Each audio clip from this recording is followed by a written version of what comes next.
Nchakola. Okolera wali tali nzo bagenze omula. Nekati akola. Nakati ali kumulimi. Giro giri wana ali mukola. Nenga gwe cholina olabo limativu na chonti mu banga ya myaka munacha alibade chokumala. Teri mu matkati webale kankuddemu ekibuzo. Teri muntu yenna mu mativu watu today. Nze mu mativu. Uliriza katono nnyo anti naffe twe twasooka mu myezi egyasooka nga tulaba kye tuyiwo kimala, but with the time ne status responsibility comes all the way. Nti Selector William Fiddi Mulamba yasalawo kino kikole gwe gundi tula wali naye n'alabanga omutima gwe kiyayaanira tegukyafuna kimala n'akola kisebo n'agamba kati kampeererezo weguti ontegeera nani gambye era muganye Jacob okwogera Jacob ayogere Jacob ayinokubeerawo n'awuliriza nnyo Jacob mukaya nyakaya nechatalinaako ansa alien skin yakusinga experience impozi ne kati soweze myaka 22 asatu kati onawule Jacob twagawize kujasi ku birowoozo ebivubuka osegeera kuba guno mulembe bena bukwata bazi alien skin toli alien skin inze modde nega abuka muliwa mekawa ulira bene bitambo manga nze nkugamba kituufu gwe nonyiga ngana mugamba nange mungamba mbono mungamba kituufu nenyiga nze sira mukakola mu kamera osegeera nenange sikana mba mu emandezamu ngange mbala baseka alien leka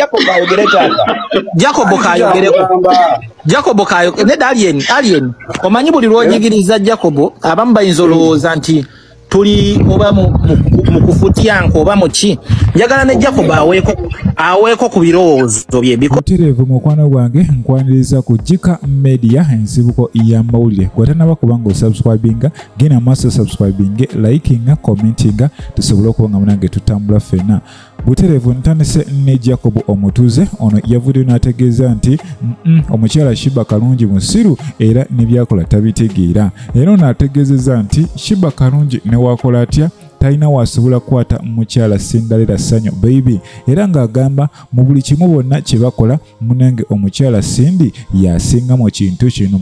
Jjukira Jacob Omutuuze y'omu ku ba radio personality munange abateeruma ntama era ne bw'ogeze mu interviews ezisinga ku radio munange waba wakusabula akusabulira ddala ng'ensi yonna ewulira. Kakati nno avudde n'agamba Shiba taina kyatugamba. Jjukira musajja mukulu yandibanga ye si muntu nnyo wa Shiba Kalungi era nga n'ekibiina kyakulembera ekya Uganda National Music Federation nakyo takolagana nakyo era nga tujjukira emabega kaawo bavaayo ne banyooka ye ne Eddy Kenzo bafunamu obutakkaanyaawo era ebigambo ebiwanvu byawanyisiganya nga buli omu agamba temulina kye mutugamba. So DJ Jacob Omutuuze avuddeyo n'asala eddiiro n'agamba ye ali ttiimu Singalera Sanyo baby. Jjukira abakyala bano ababiri balina bbato era nga essaawa zino yeri mawulire yeetambula.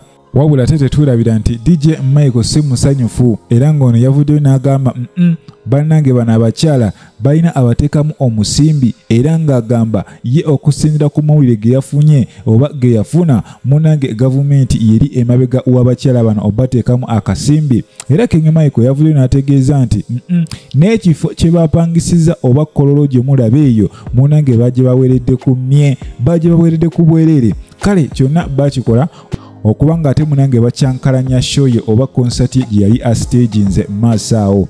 Era nga King Michael ajulira agamba bamusabako n'okubanga ate ye apostponinga show ye. Jjukira yavuddeyo n'ategeeza nti munange akirowoozaako era yandigikyusa wabula tagenda kubanga akikola okuggyako ng'amaze okwebuuza ku bawagizi be akikole oba takikola kubanga akitegekedde ebbanga ddene era abawagizi be bamulindiridde. Si ye muyimbi yekka ayina show era nga abayimbi bangi balina konsati yadde nga konsati zaabwe zikolaidinga batandise kubanga ate munange bateekawo bato basobole okubanga ate bafuna relevance. Jukira essaawa zino singa muganda wange tovaayo kubanga ate opromotinga kivulu kyobanga okola amawulire gwe ekimenke kiba kyakulidde dda Alien Skin munfu abeeramu era nga munange okumupenetratingamu okumuyitamu kiba kizibuzibu. Wabula eyo nga tuvudde munange banga libadde panvu nnyo ng'omukyala Rema Namakula talabikako mu mawulire. Wabula tukimanyi bulungi nti mukwano gwe Namulondo munange alina munange akatambulaawo, alina konsati gy'atambuza the best of Namulondo. Wabula ono yabadde alina okubeerawo mukwano gwe era nga munange mu interview mu gye babaddemu omukyala ono Rema Namakula yabuuziddwa ku nsonga za federation ne bamubuuza owaaye lwaki teweegatta ku federation eno. Fena tukimanyi nti no akulembera federation y'abayimbi munange yali ex-we era nga akabanga kabadde kawanvu bukyanga baawukana.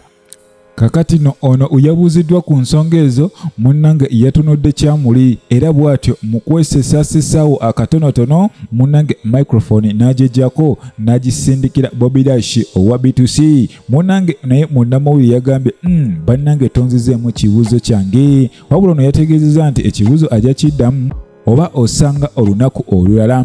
Jukira omukyala Rema Namakula ono akoze kyamaanyi nnyo okubanga yeewala amawulire olw'ensonga munange munnamawulire singa tomugenda mpola asobola okugyamu ebigambo naabyo byosobola okujjusa mu maaso eyo. Ebiseera ebisinga Alien Skin that's why abeera so much intelligent nga addamu ebibuuzo bye olw'ensonga munnamawulire singa kwata obubi munange asobola okukozesa ensobi era tuzze tulaba bangi babakozesa ensobi.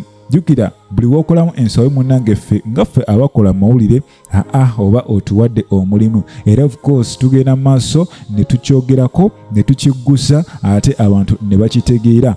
Ye omukyala Kalokasiita avudde munange n'asiima emirimu emirungi omukyala Cinderella Sanyo baby gye yamukoledde oba gye yamukolera. Jukira ono yamuwayo kolabo era yamuwa kolabo eyo oluyimba lwakuba nnyo wana mu ggwanga Uganda era munange kyawa relevance eri omukyala Kalokasiita. Buli omu yatandika okuba nga ate munange amulabamu ekintu era okuva ku olwo Kalokasiita teyadda mabega yatandika okukuba omuziki ku muziki nga munange tufuna ennyonta eyo gye twali tulina ku Cindy. Jukira Cindy yamala akabanga nga mu industry takyalimu awo nno Kalokasiita abadde atukubirawo ekiraka. Oba otunulidde performance y'omwana muwala ono Kalokasiita mu video ze zakola munange oyinza olowooza Cindy yali mu kintu era ye agamba Cindy amuwa ekitiibwa kye nga omukyala era nga omuntu eyamumentalinga samuyinako buzibu bwonna so nga ate ne Cindy ku side yemu naye agamba